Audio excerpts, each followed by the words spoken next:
Innal hamdalillah nahmaduhu wa nasta'inuhu wa nastaghfiruhu wa nastahdihi wa na'udzu bihi min shururi anfusina wa min sayyiati a'malina. Man yahdihillahu fala mudilla lahu wa man yudlil fala hadiya lahu. Asyhadu an la ilaha illallah wahdahu la syarika lahu wa asyhadu anna Muhammadan 'abduhu wa rasuluhu la nabiyya ba'dahu. Allahumma salli wa sallim wa barik ala habibina wa syafi'ina wa qurrati a'yunina sayyidina wa maulana Muhammad wa ala alihi wa sahbihi wa sallim tasliman katsiran. Amma ba'du fa ya ayyuhal muslimun ittaqullah. Usikum wa nafsi awwalan bi taqwallahi wa ta'atihi faqad fazal muttaqun. Qala Allah ta'ala fil Qur'anil Karim, a'udzu billahi minasy syaithanir rajim. Fattaqullaha mastata'tum wasma'u wa ati'u wa anfiqu khairan li anfusikum wa man yuqa shuhha nafsihi fa ulaika humul muflihun. Shadaqallahul azim. Ma'asyiral hadirin jamaah Jumat rahimakumullah. Melalui mimbar ini saya mengingatkan pada diri saya dan mengajak kepada para jamaah Jumat semuanya untuk kita selalu berusaha meningkatkan iman dan takwa kita kepada Allah dengan sungguh-sungguh. Karena dengan bekal takwa inilah kita akan memperoleh keselamatan dan kebahagiaan yang hakiki di dunia dan di akhirat. Ma'asyiral hadirin rahimakumullah. Momen ibadah Jumat seharusnya menjadi satu momen yang sangat penting dalam kehidupan kita untuk menambah wawasan, untuk menambah keilmuan kita terkait dengan agama. Karena memang di dalam setiap khutbah Jumat pasti khotib menyampaikan pesan takwa yang rincian dari pesan takwa itu sangatlah luas dan bermacam-macam. Tinggal pertanyaan yang harus kita ajukan bukan seberapa sering materi itu terulang-ulang, tapi seberapa banyak kuantitas ibadah yang sudah kita laksanakan, sudah seberapa bagus kualitas ibadah yang kita laksanakan. Maka ini harus menjadi renungan kita. Dan tentunya pengetahuan atau wawasan itu bukan hanya sekedar wawasan atau ilmu, tetapi yang paling penting adalah bagaimana aplikasi dan implementasinya. Imam Al-Ghazali di dalam karya monumental beliau yaitu Ihya Ulumuddin, beliau menempatkan bab ilmu di bagian pertama. Tentunya ini menunjukkan betapa utamanya ilmu dan juga termasuk orang yang memiliki ilmu. Tetapi di dalam kitab yang lain seperti kitab Ayyuhal Walad yang ditulis oleh beliau mengingatkan kepada kita bahwa seandainya seseorang belajar ilmu selama ratusan tahun, bahkan ia membaca ribuan kitab, tetapi jika tanpa amal maka tidak mendapatkan rahmat dari Allah Subhanahu wa ta'ala. Inilah yang bisa kita ambil dari firman Allah surah Al-Kahfi 110.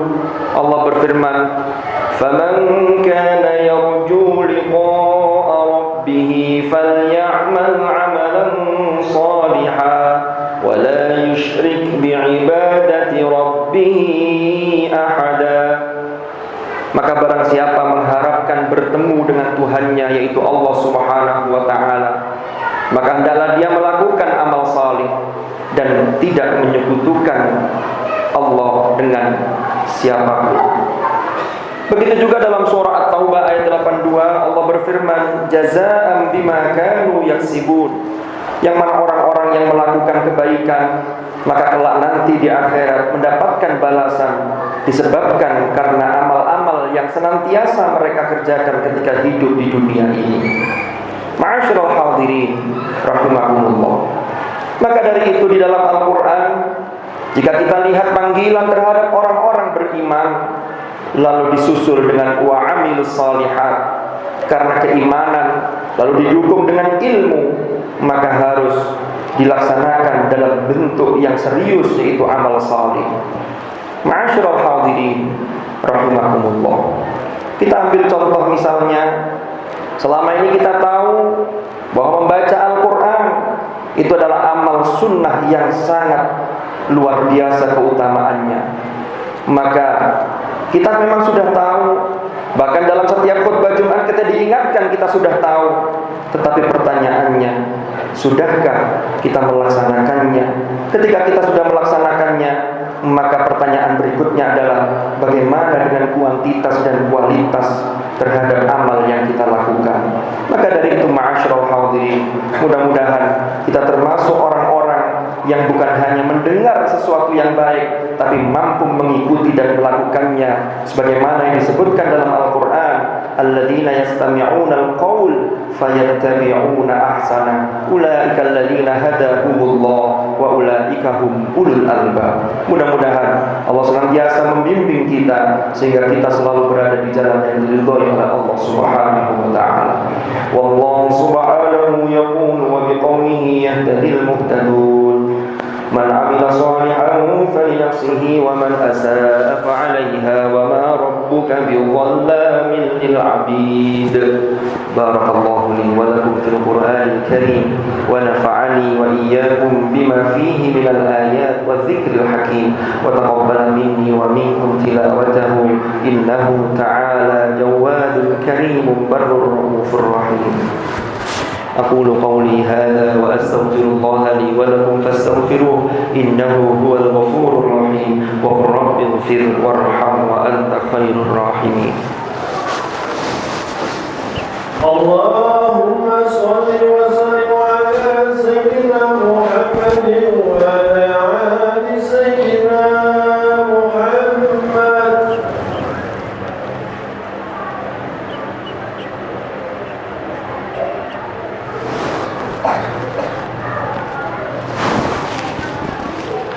الحمد لله رب العالمين الذي أرسل رسوله بالهدى ودين الحق ليظهره على الدين كله وكفى بالله شهيدا.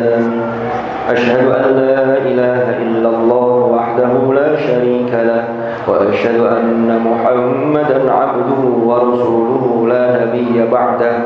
اللهم صل وسلم وبارك على حبيبنا وشفيعنا وقرة أعيننا سيدنا ومولانا محمد وعلى آله الأطهار وأصحابه الأخيار ومن على منهجهم سار.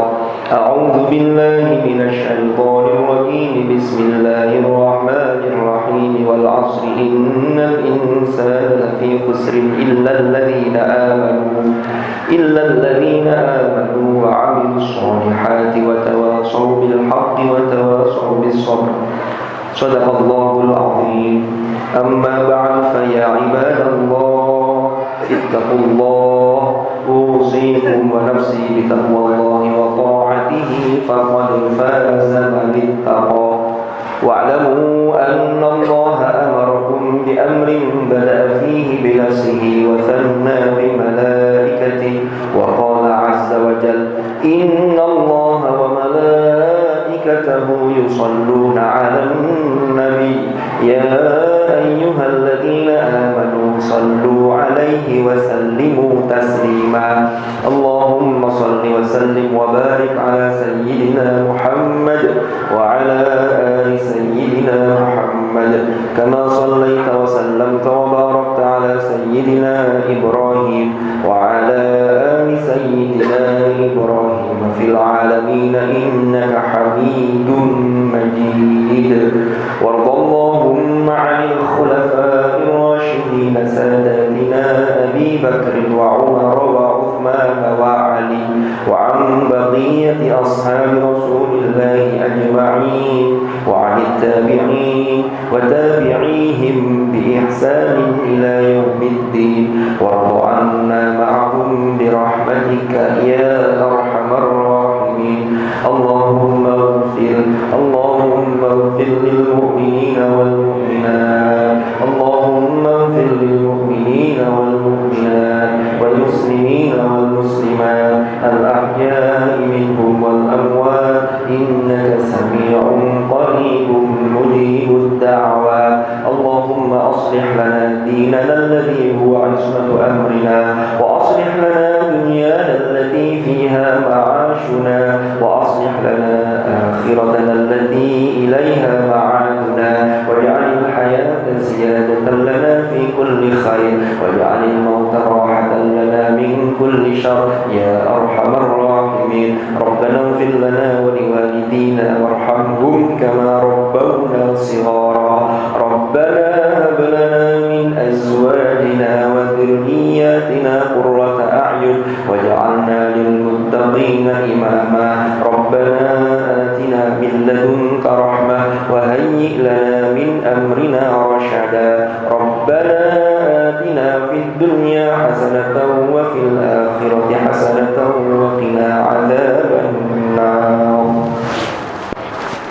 عباد الله إن الله يأمر بالعدل والإحسان وإيتاء ذي القربى وينهى عن الفحشاء والمنكر والبغي يعظكم لعلكم تذكرون. فاذكروا الله العظيم يذكركم واشكروه على نعمه يزدكم واسألوه من فضله يعطكم ولذكر الله أكبر. أقيموا الصلاة.